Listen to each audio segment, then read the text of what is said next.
Support of corrupt ideologies in individuals to destabilize the Muslim societies, attempts to alienate Muslims from the Quran and their Arabic linguistic heritage.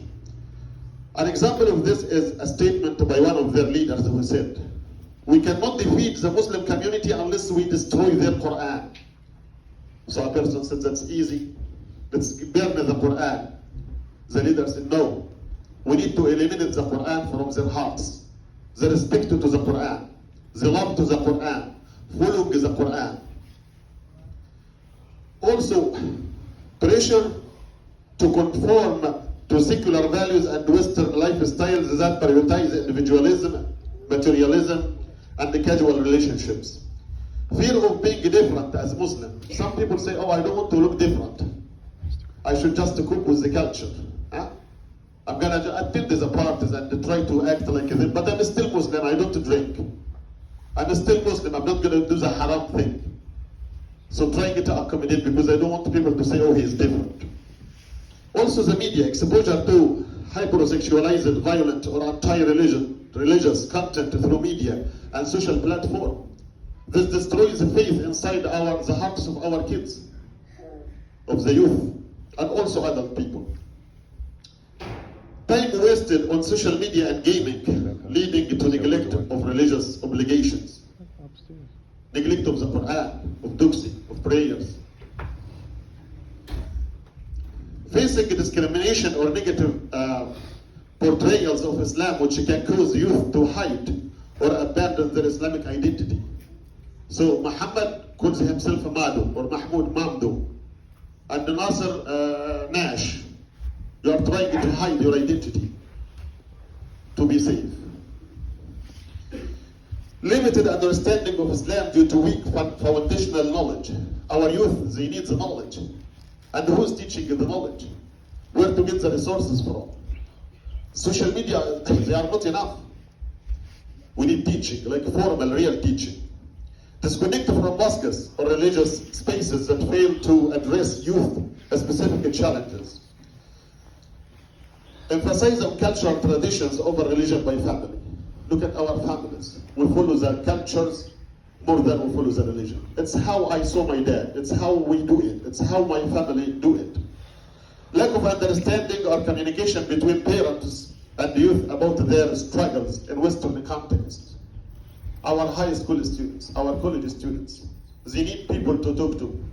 They need their parents to understand what difficulties they go through. They need to talk with people who understand how to get over these challenges. Unfortunately, there is a gap between the youth and the older generation, or the parents. So the masjid here, you should sacrifice your time. If you speak the English language well, if you are aware of this culture and this community, come here. Make a class for the kids. Give it just 1 hour each week or 2 hours a week for the people who need help. If you already know about this culture and this community. For academic and professional challenges as well. Overwhelming focus on career and academic success. Subhanallah. Yeah, every parent, me as a dad, I tell my son, try to get a bachelor degree, to get a good job. That's a priority. That's good, no problem. But what about the most beneficial knowledge to him or to everyone? Islam. Are we sure that our kids do enough to gain knowledge about Islam? Compromising Islamic values and professional environment, social events involving alcohol, subhanallah, some people are normalizing stuff, which is haram. Some girls, they try to, I'm gonna just like follow the fashion. Eyelash, fake nails, too much makeup. Why? Allah created you beautiful. And you are selling yourself cheap. Stick to your deen, stick to your religion. Please Allah subhanahu wa ta'ala, don't please the people around you. Romantic relationships and substance abuse, which we hear about like so often. Engagement in premarital relationship and exposure to normalizing a dating culture. We don't have a dating culture in our Islam. What's dating? For a man or a young man to meet a girl and talk and sit in private places and take a stick in the middle of the night, that's haram. One word, haram.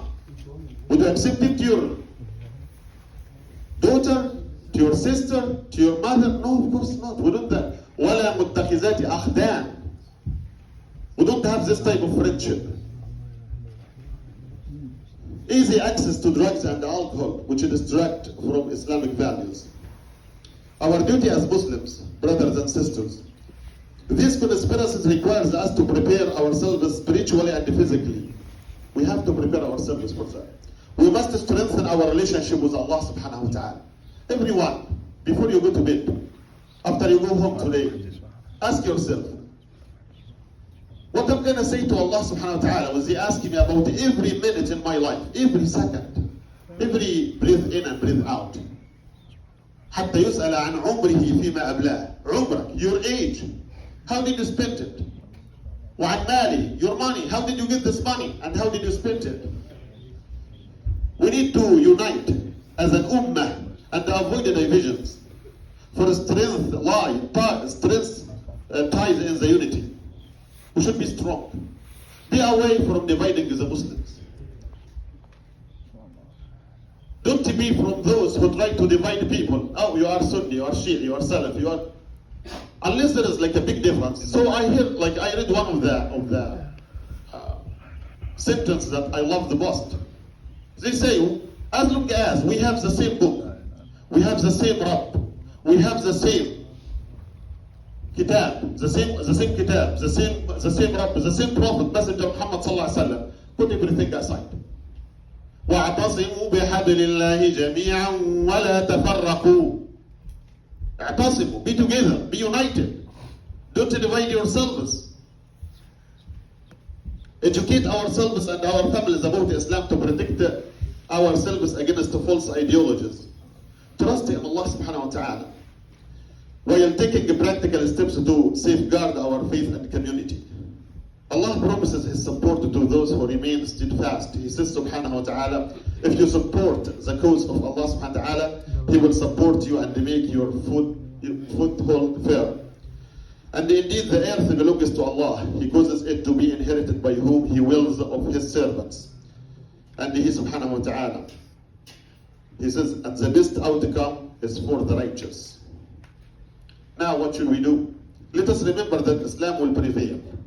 Never lose hope. Islam will prevail. As promised by Allah subhanahu wa ta'ala, the enemies of this religion, no matter about how strong they appear, will ultimately fail. As Allah subhanahu wa ta'ala says, they plan, and Allah plans, and Allah is the best of the planners. وَيَمْكُرُونَ وَيَمْكُرُ اللَّهُ وَاللَّهُ خَيْرُ الْمَاكِرِينَ. However, we must do our part. We must hold firmly to the Quran and Sunnah, educate ourselves and our children, and contribute to the strength of the unity of the Muslim Ummah. Allah subhanahu wa ta'ala warns those. If you turn away, He will replace you with other people, with another people who will not be like you. And that's what's happening. See how many people come to Islam. And look so many Muslims, how they leave their Islam. They don't leave it literally, but they abandon the rituals of Islam. Look how many people are here for Salat al-Jum'ah and how many people are at home. أقول قولي هذا وأستغفر الله لي ولكم فاستغفروه.